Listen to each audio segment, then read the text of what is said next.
On Monday, August 24, 2026, the federal murder-for-hire trial against Lil Durk officially got underway in Los Angeles, and from the opening statements, prosecutors and the defense presented two completely different stories. The prosecution called it a case about revenge. The defense argued the government has the wrong man. Here's what happened in court on day 3. Assistant U.S. Attorney Daniel Weiner told jurors that Lil Durk was consumed with revenge following the 2020 killing of his close friend, King Von. The government alleges that Durk used his wealth and influence over only the family, or OTF, to place a monetary bounty on rival rapper Quando Rondo. Prosecutors allege that this led to the August 2022 Los Angeles gas station ambush that killed Rondo's cousin, Savia Lil Pab Robinson. During opening statements, prosecutors showed jurors surveillance footage of the daytime shooting. They also displayed a blue title card on the courtroom screens with one word, revenge. Prosecutors said the alleged hit team tracked Quando Rondo's vehicle and fired at least 18 rounds at the Los Angeles gas station.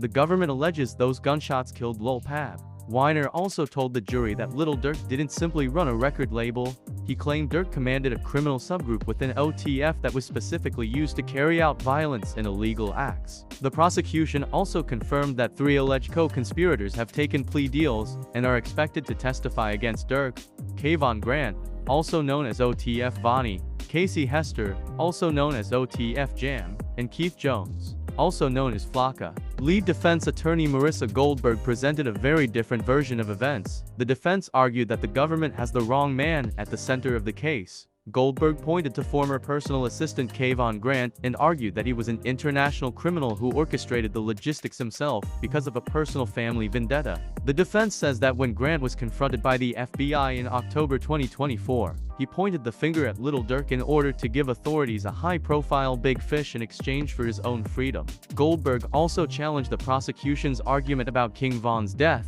The defense maintained that Durk did not respond to Von's death with real-world violence. Instead, Goldberg argued that Durk channeled his grief and emotions into his artwork and music. The defense also presented a specific detail involving the flights and rental cars connected to the alleged trip.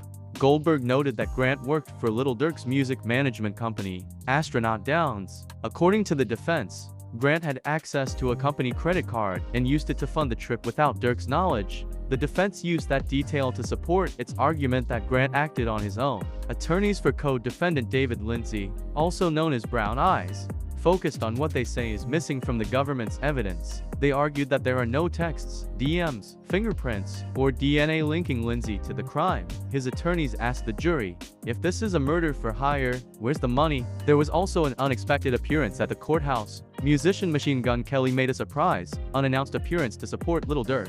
He watched the proceedings from an overflow room. So on the 3rd day of Lil Durk's federal murder-for-hire trial, the prosecution presented a revenge theory tied to King Von's death and the 2022 shooting that killed Lil Pab. The defense argued that Durk is the wrong man and that Kayvon Grant acted independently before pointing investigators toward Durk.